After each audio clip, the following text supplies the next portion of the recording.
How's it going, my fellow Titans? Welcome to a brand new Titans Season 3, Episode 10 breakdown, recap, and review. It is crazy to think we are on Episode 10 now. Like seriously. But also, how about that episode? I thoroughly enjoyed this one, and I know I had kind of mixed opinions with everyone else in last week's review, which is fine. You know, we're all allowed to have our own opinions and whatnot.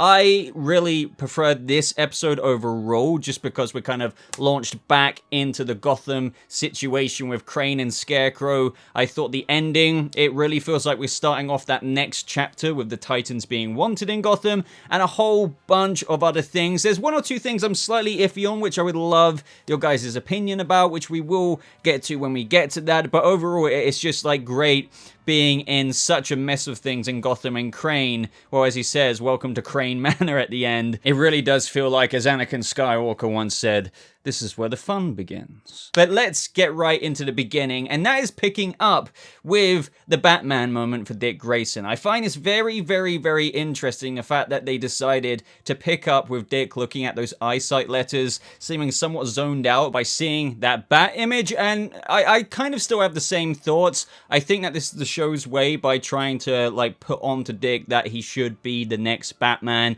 The whole season's being like, be a better Batman and whatnot. So it does feel like they're slowly but surely edging their way to Dick kind of reckoning with the fact that he might be going into that path, whether he likes it or not. But personally, I hope that they aren't kind of catapulting him into that. I only say that because we've only got him as Nightwing at the end of Season 2. Unless this show literally only does plan to go 5 seasons or something, they feel like need to go from Robin to Nightwing to Batman. I can understand in that way, but it does come across a little bit rushed. And I'm obviously not judging right now because we have no idea truly what they're aspiring for with this bat imagery and what they keep kind of low-key foreshadowing throughout this season. But to me, it does spell out, hey, here's your bat flying through the window-like moment. Would love your insight on this. Do you think that they're trying to propel him, other than like the show has always given Dick Grayson these, oh, you know, be a better Batman. They even did stuff like that in Season 2.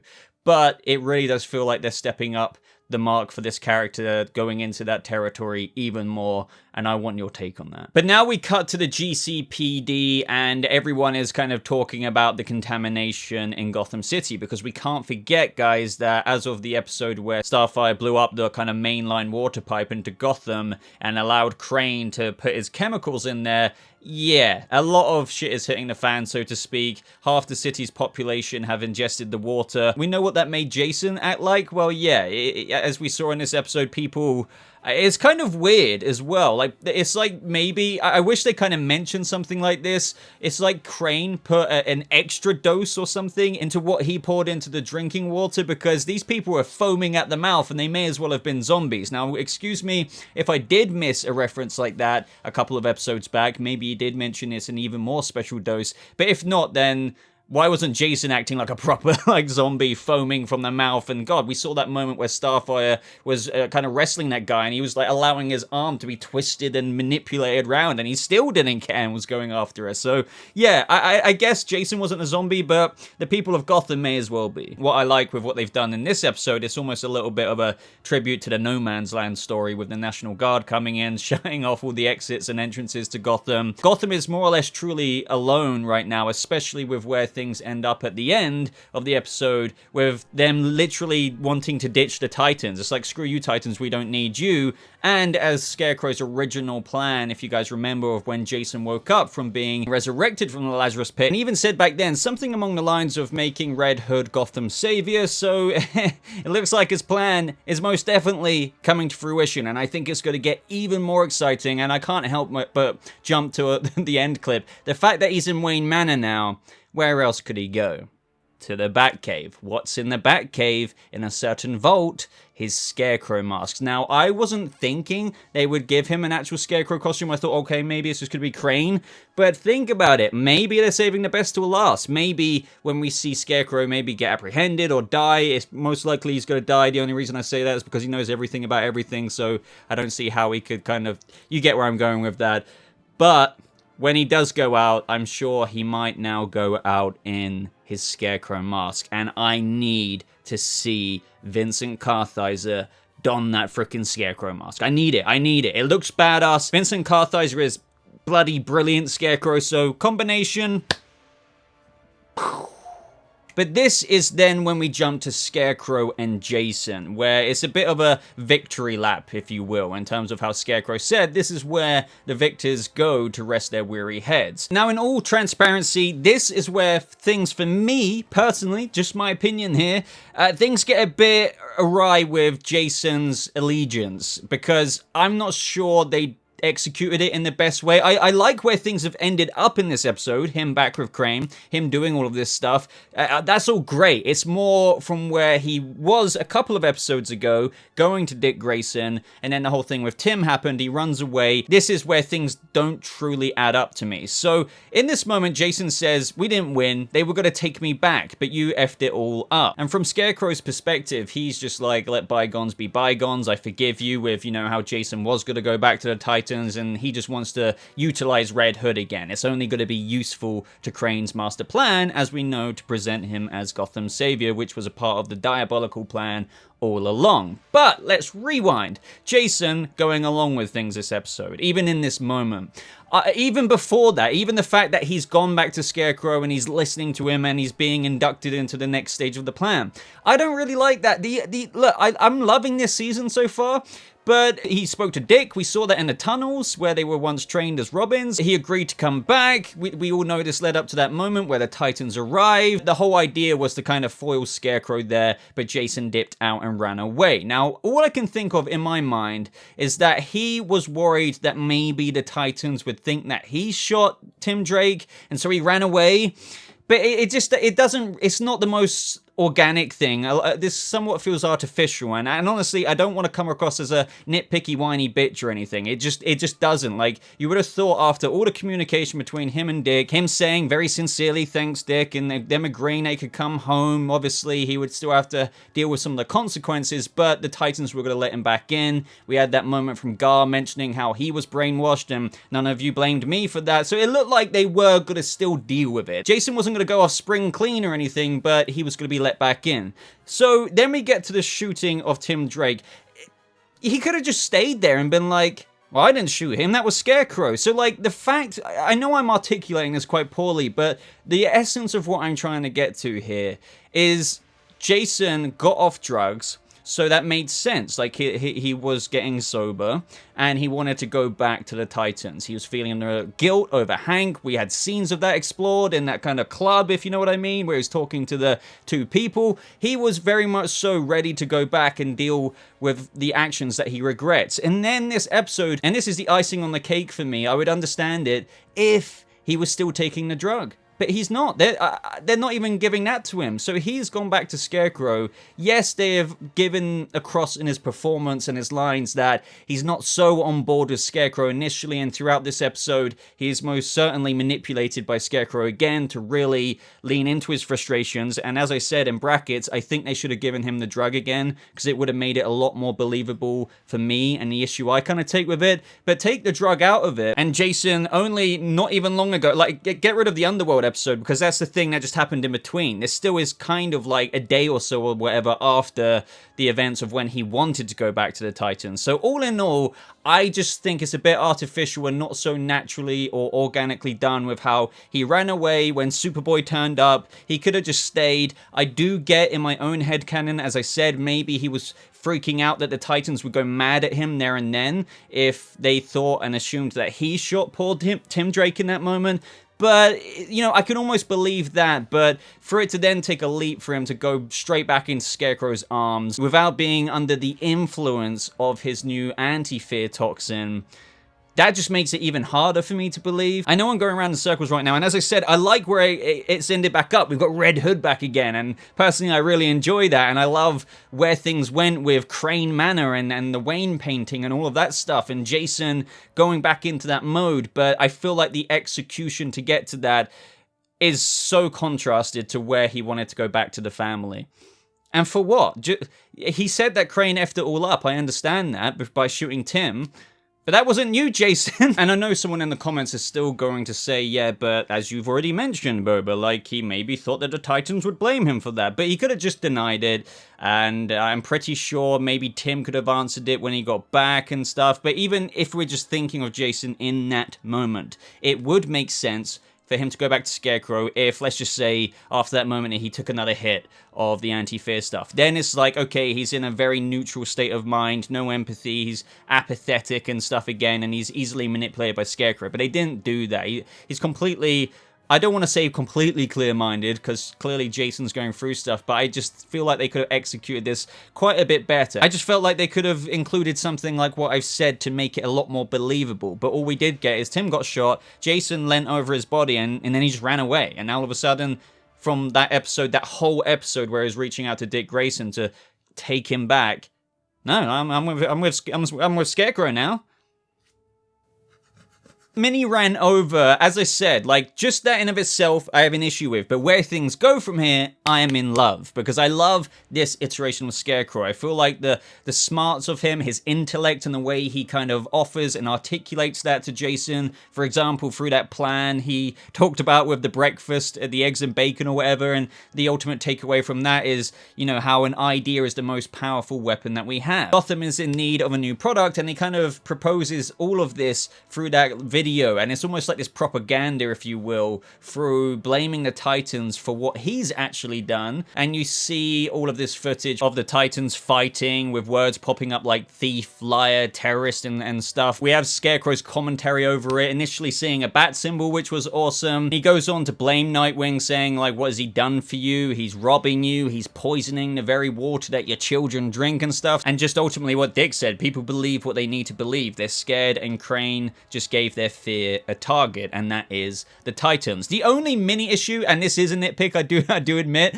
is that when they were showing the footage of the Titans fighting, they could have just set up a really crappy webcam, somewhat camera, of those very fight scenes in episode 1 to make it look like, oh, that's believable footage that Scarecrow got, and this was all a part of his plan. But they used the actual episode footage of, you know, when we first saw Nightwing in episode 1 fighting with his Eskrima sticks, and that was a badass scene. But if you think about it, on the video, you're seeing like this guy right up close, the camera right up close to Nightwing, and that's because the cameraman is standing there. And obviously, when we're watching that episode, we can suspend our disbelief because the cameraman is filming the very scene. But then when you adjust it in the situation where Scarecrow's putting out this recording of the Titans and their crime fighting, it's just not believable when the camera is this close. It would be believable if there was like a little shitty webcam. That would make sense. Yes, it's a nitpick, but just something that could have easily been done. But ultimately, I love this video. It falls in line perfectly with what Crane wants to set up. We saw the very footage of Starfire actually using her power to blow up that waterline. So it looks very, very bad. And ultimately, Scarecrow has achieved what he set out to do. So now we have Gotham completely turned on the Titans. Not to mention there's a $50,000 reward. The next scene at Wayne Manor really piqued my interest because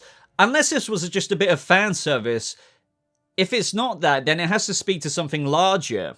And this is to do with Gar reading one of Bruce Wayne's journals, and we see his notes about Ra's al Ghul and the Lazarus pits. Now, we see him talking about one river, many wells, you know, kind of one Lazarus river, kind of connecting all the various wells, the pits, if you will, across the whole entire earth. And he reads something like Hebrat al-Wilada route or something, I can't pronounce that, but it translates to place of rebirth, aka the Lazarus pit. And I liked how eerie that scene was where he read out Lazarus pit and it's like all these bats just started flying as if they know how spooky it is to talk or something like that. And Gar has this moment where I felt like it's almost as if they plan to do something, and I feel like there's a bit of a missed opportunity here. Maybe it will still come into fruition with what I'm about to say, and that is, he was kind of reaching out to one of the bats, and one of the bats somewhat stopped, you know, hovering near him, and I thought maybe it's going to be a connecting moment where he learns how to turn into a bat. Not necessarily here and then, but it would have been something he maybe attempted later in the episode. So jumping to that end of the episode, you know, when Gar escaped, I thought that would have been a very good point point for him to have taken a bat form and flap out of one of the windows or something. That would have made this moment make so much more sense. As I said, he could still turn into a bat at some point. I just feel like maybe it was a missed opportunity for when he escaped during Tiger form to have, maybe there would have been one of those flashes on screen back to the Batcave, and it occurs to him when he was trying to escape via bat form. He flaps out the window, and then, he wakes up later in that warehousey type place. That's just feedback from me. I still feel like this scene foreshadows him transforming into a bat, but I just feel like they could have utilized that in this episode rather than at a later date. But other than that, ladies and gentlemen, with the Lazarus Pit stuff, what else could we take out of that? I don't know. So unless that was fan servicey or whatever, why are they mentioning the Lazarus Pit again? This is when Starfire says to Gar that we've got a problem, and the Titans are now out on the streets dealing with many people who are under the influence of Crane's anti-fear toxin. I thought this was a really fun scene overall, just seeing the Titans not wanting to hurt the citizens, but they're still going ham against them. I do feel like, unless I am missing something, and I'll hold my hands up if I'm wrong there, it is a bit inconsistent. Like, why wasn't Jason acting like a freaking zombie? I mean, those actors were literally going, and literal foam coming out their mouth. So unless I have missed something, I don't get why they are so zombie-like. I loved seeing Ryan Potter just act like a badass again, because, he literally is very capable of doing all of these stunts himself. Not to mention Superboy, he had a closed fist, and he was like, oh, maybe not that, and he just uses his finger to knock a guy out. Up next, we have Barbara and Dick meeting in that very same bar we saw in the flashbacks of the two younger versions of themselves a few episodes back. Dick proposes that he's going to turn himself in, make a show of it at the GCPD as Nightwing, because he, as I mentioned earlier, he wants to show the people of Gotham that he's not working with Gotham Police in order to get the city's trust back where it belongs, and that is with Barbara. As for Scarecrow at this part of the episode, he couldn't seem any more happy, just kicking back, looking at all the police who are outnumbered, the Titans are MIA. Now, Crane knows how to work Jason so much, he gets in his head and talks about his ascendancy and gets him to repeat Red Hood, Red Hood, and Jason's really kind of pumped up now. There was this somewhat one last attempt that the writers included for somebody to get through to Jason. That's when we heard that call from Molly. She goes on to talk about how Red Hood, that's not who you are. And as I was kind of articulating, the very line is telling of the way I tried to describe it before, even before I got to this. And that's where he says to Molly, this is something I have to do. Molly's like, I don't get it. And Jason's like, I know, but this is all I have left. So once again, I know I'm probably driving some of you insane. I'm very okay with him viewing this as all I have left. But to me, it's just the execution along the way. I still feel like he could go back to the Titans right now. I wish there was just something else that made it feel as though he couldn't. Because, yeah, I feel like, if he stayed when Tim Drake got shot, they wouldn't have been like, screw you, Jason, screw you. Because he would have been like, I didn't do this, that was Scarecrow. Scarecrow, right there, right? He did it. So now we go back to Wayne Manor in this next scene, and what I loved about it is that Nightwing was asking the Titans, he wasn't just leading in this moment, he was asking everyone's opinion, and I think that's very important in terms of a Titans team and the decision to be made when even making this episode, because I feel like people would have complained about that somewhere along the way if that wasn't included. So it's good to see that they're making all of the Titans, everyone have a say in if the plan should go ahead next, rather than Dick just doing this kind of dictatory leadership role and being like, right, Titans, we're doing this. And that line, that finishing line to that scene was absolutely brilliant, where Dick was like, right, let's suit up. We go in together as a team, as a family. And on my notes, I literally wrote after that, fuck yeah. So let's talk about the Donna stuff, which I found awesome, by the way. Freaking badass. Like, Colin Leslie is definitive Donna Troy casting. Changed my mind. I am a little bit disappointed that they didn't explain the kind of events of what happened with Bruce. I mean, that could still happen, but at this point, it's very optimistic. So, as I said, like with the last week's episode, I had a few issues with some of the execution. I loved the concept of the underworld, loved the Tim Drake, Donna Troy scenes, the performances from the actors, all of that was great. I just felt like the execution to certain things was slightly sloppy, and one of them was when Donna just appeared at where Bruce Wayne was staying at in one of the Wayne kind of castles, if you will, that I guess has been been left in the family in some way, shape, or form. But one of you read, and I thought, okay, well, maybe they're right. Maybe I missed it. One of you said that, oh, didn't you see the portal she just appeared in? Like, when she ran in? I just watched it again. There is no portal. She just speeds in with her Wonder Girl speed, and she saves Bruce. So, as far as that whole Bruce Wayne thing, it's like, well, what? And I know people keep giving these excuses for the show and saying, well, maybe when you go through the portal of the underworld, you just appear where you may be needed or something. But I don't know. I feel like at that point, unless the show gives a line of dialogue or just something, you're then somewhat doing the writer's work for them. Now, I have no issue with reading between the lines sometimes with inferred things, or like they've given you enough information subtly to work things out. But with regards to this, there just isn't. And by the looks of it as well, like you would wake up in the body that you died in, so to speak. Like Tim Drake woke up when he was being worked on in the ambulance or in the hospital, wherever he was. So Donna would have woken up on Themyscira, where Raven went in and her body was missing, and ran God knows where to where this was to Bruce Wayne. Now, call this a nitpick. Fair enough. Like, everyone's standards are kind of different when reviewing things like this and logic in TV shows. I completely understand that. And nitpicks, so to speak, like this, don't ruin episodes for me unless there's kind of like abundance of them and they stack together. Then it's like, okay, well, why didn't the writers do this, that, or the other? But with this, I'm sorry, I still stand by my opinion. Like, she didn't appear through a portal.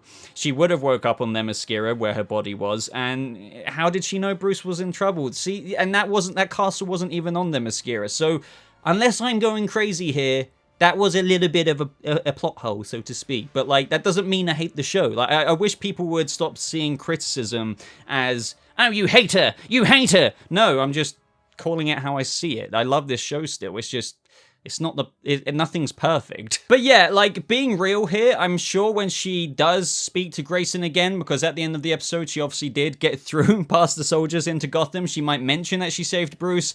But I don't know, for now I'm just a bit, like it doesn't really make sense. But on to the actual Donna stuff, I really liked what they did with Lydia, kind of coming across as this person who Donna is viewed as someone who's hated her. And I feel like everyone can relate to this to an extent, whether you're growing up in a school or whatever and you feel like a teacher kind of hates you with the way they've been towards you, but really they do kind of care about you, but the way you perceived it is this somewhat over-disciplinary kind of teacher role, but really they're doing that in your best interest. I feel like that's the way Lydia came across. She wanted Donna to go back to Themyscira because she needed to undergo some testing to discover what has happened and how it changed you coming back from the underworld. But she refused and she was like, so be it, we'll test you here. And this led to this somewhat mindscape of some testing grounds. There were badass moments like where Donna would catch an arrow and things like that. Like, all of this was just fantastic to see. Especially that moment where she grabbed the sword and just split the log in two. But then it kind of, you know, got to this precipice of a moment and where you really kind of view how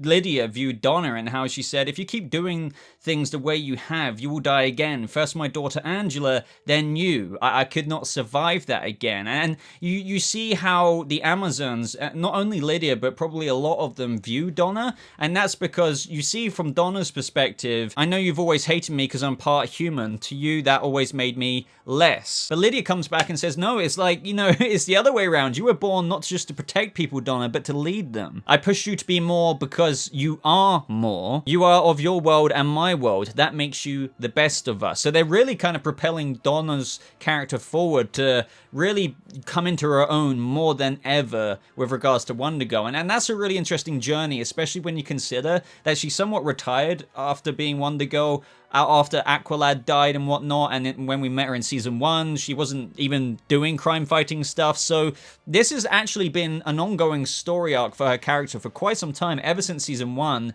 and even though, yes, we did see her suit up in Wonder Girl and die and whatnot, now it actually feels like Wonder Girl's journey is really starting. But then we have the lights go off in this club, if you will, and we have the dirty cop man with his other cop friends there, and that's when Red Hood arrives saying, you know what to do, and there's more where that came from. Which is when we got like a freaking Breaking Bad Heisenberg moment. It has to be a tribute to that, because it's like, so you're him, right? And he's like, say my name.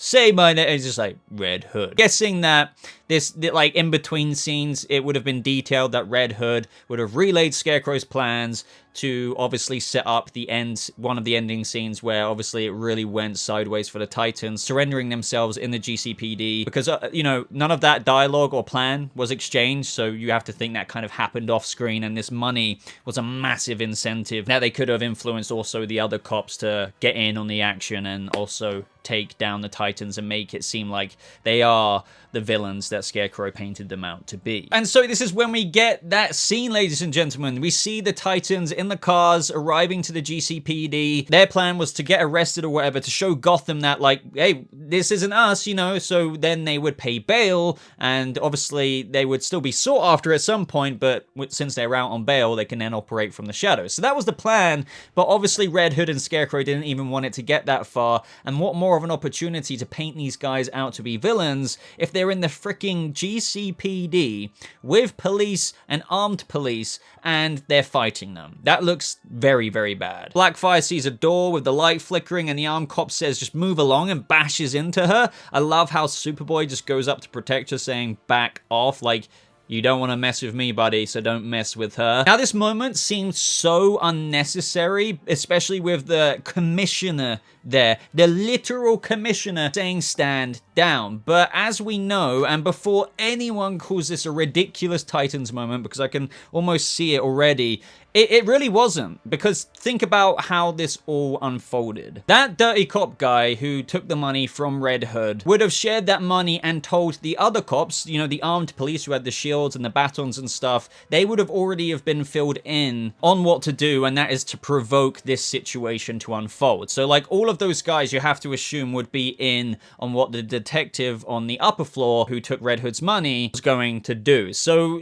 before anyone says, oh, this just didn't make sense and stuff, no, this was all planned. Like it wasn't just a random contrived moment to cause issues between the cops and the Titans fighting. But anyway, the cops move in on Dick, so he's forced to defend himself. Superboy blocks these bullets from this other cop, which one of them ricochets off into Blackfire, which is quite a tragic moment. I honestly really, really enjoyed this scene because it felt like shit was really hitting the fan in every corner. Beast Boy's going ham, Nightwing's going ham, and I also loved that moment where we saw Beast Boy in the corner just hulking out with his teeth, and he was so green. We see Superboy do like a sonic clap. That was absolutely fantastic. It seems that Beast Boy in tiger mode is Spider-Man, because yes, I know he's a tiger, but how did he stick to that wall? Which is why I say I feel like there was a missed opportunity to make him a bat. Maybe he could have flown up there, like scurried the guy's face and then flown out the window. That would have been brilliant and your opportunity, considering it's been 10 episodes now and he hasn't changed into anything other than tiger.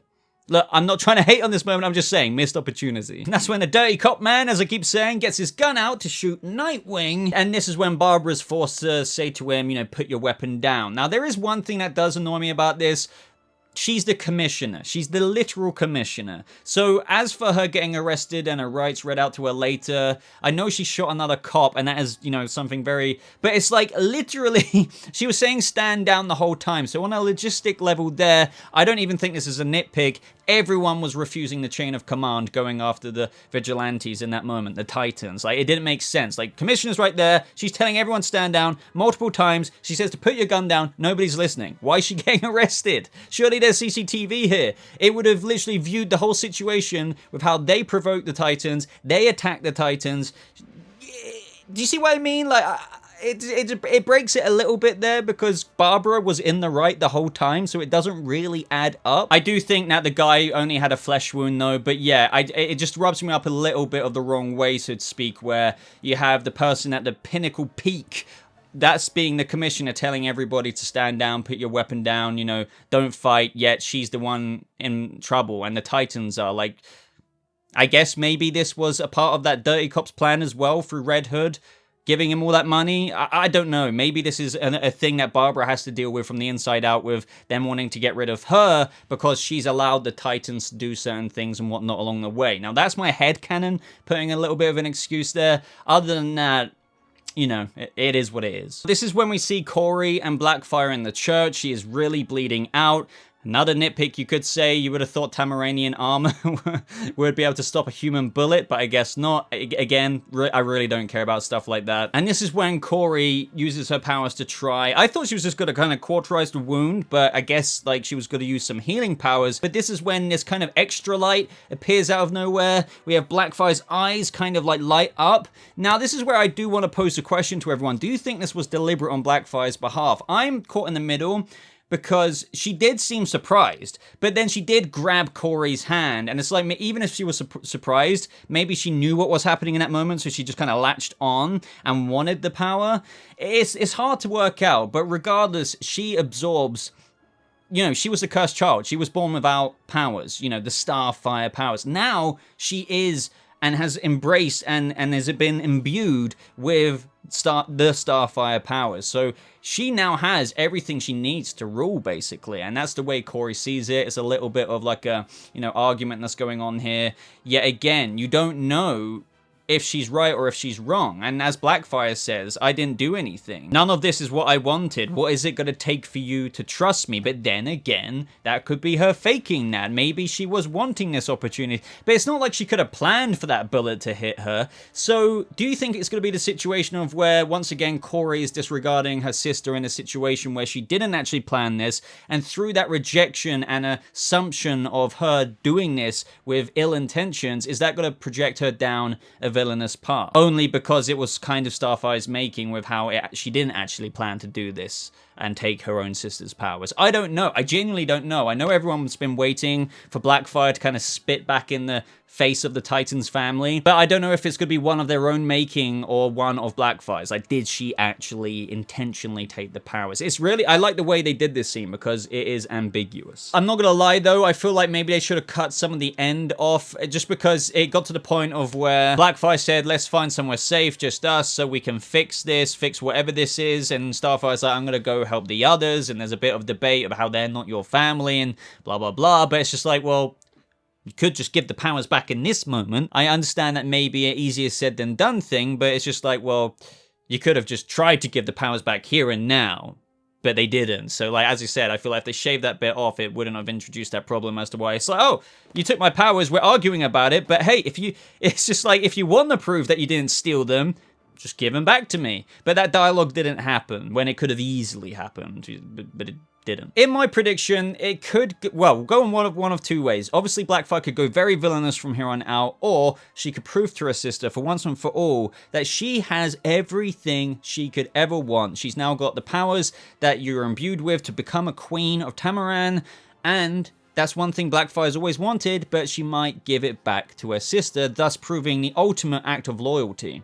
And that is, well, what I've just said, surrendering an opportunity for you to get what you always want back to your sister, proving that, hey, I'm not a backstabbing kind of bitch that you might think I am. So around about this time is where V reads out Barbara her rights. Again, I feel like this moment, unless I am being stupid, I felt like this was a bit stupid because it's like, well, I'm sure there's CCTV everywhere. Every police officer, detective, you name it, armed police was ignoring the commissioner's orders. Why is she being arrested? With Nightwing and Superboy, I love that they were a bit of a pairing right at the end there. That was awesome. But also we saw them talk about, what do we do now? Gotham's falling apart. Titans wanted posters were everywhere. The citizens are all looting and the chaos and everything. I even remember this one alleyway scene being filmed. I remember when the leaked set photos were coming out. Dick doesn't want to go back home because now Scarecrow knows about Wayne Manor and everything. I still felt like they could operate out of the Batcave. And I know Scarecrow and Red Hood were there later, but it's like, well, nobody knows about the Batcave. Well, I guess those two do, but they could have come in at any time. So surely a bunch of Titans going back to the Batcave would still be more of a match than just Scarecrow and Red Hood being there. But either way, they don't want to return. And right now, as Dick says, their only job is to not get caught. The Titans are literally on the run, and he says that Gotham is on its own for now. And this is like a really good and interesting place that I want to see explored, that we're going to get into, obviously. And that is the Titans are on the run. That's great. Like, Gotham's a mess. The Titans are a mess. They're on the run. that's quite a good opportunity of story that I'm looking forward to seeing in the next few episodes. And we have Beast Boy wake up, kind of tripping from the tranquilizer dart that he got hit with. It kind of does make you think, did Raven actually arrive there in a literal Raven form? Or was he just tripping? But either way, I love that intro. And Raven, just her demeanor now is so different. She's like come back more into her own, and you can just really see that wisdom of like the Amazons that has been instilled in her with her brief time away over the past few months as of the end of season 2. They talk about finding everyone else and whatnot. So it's good to see that Raven is literally now back in the fold with the Titans team, albeit that she's come back when the city's in ruins. And then just the brilliant ending with Jason and Scarecrow in Wayne Manor, or Crane Manor, should I say. He brings down the painting of the Waynes and he gets Jason to completely slice and dice it. But as I mentioned, I'm guessing now that Red Hood is going to show Crane the Batcave. He's going to get his fear gas as well. Like, he's gonna have a few canisters of that. He's gonna have his Scarecrow mask again. I really, really, really hope he wears it. Oh, that'd be so good. At least have him wear it one time before he dies. I don't know if he dies, by the way. I just feel like, how are you gonna have a villain in Gotham know the identity about everything to do with Batman's operations? Usually when that happens, they're going to kind of bite the dust by the end of said storyline. But I want to raise another question at the end of this. How is Jason going to be redeemed now? Like, dude, you're kind of sober. I get you're being manipulated now, but fans are not going to feel like you're... It was hard enough for fans to feel like you could be redeemed through Hank and everything you did, getting a woman to blow up other people in a bank when you were on the drug. But I tried to persuade the audience, Jason, that you were on the drug and you were apathetic. But now, I don't know how people are going to forgive you taking Crane literally down into the Batcave, which I don't know if that happens, but it's going to be obvious that he's going to take him down into the Batcave when they're already in freaking Crane Manor. So that's the episode, guys. So I thoroughly enjoyed this one. Seriously, despite some of the complaints I had, I really enjoyed this episode. It was really starting a next chapter. I would say the final chapters, considering we only have a few episodes left, and that's the chapter of where Crane's plan has come to fruition, but it's about trying to come back from that, if at all. I just felt like, you know, a couple of the ways they did things, like propelling Jason back into Scarecrow, could have been handled a bit more obviously, rather than leaving it so nuanced here that it's almost a bit too hard to believe through the bits I described earlier. But leave me your thoughts and everything down in the comments below. Let me know your theories for the next episode. Like this video if you did enjoy it, guys. I would really appreciate that. Make sure you are subscribed to the channel if you want to be updated on new videos. But I think that is everything, so thank you so much for watching. I hope you all have a lovely rest of your day, and I'll see you fellow Titans in the next video. Goodbye.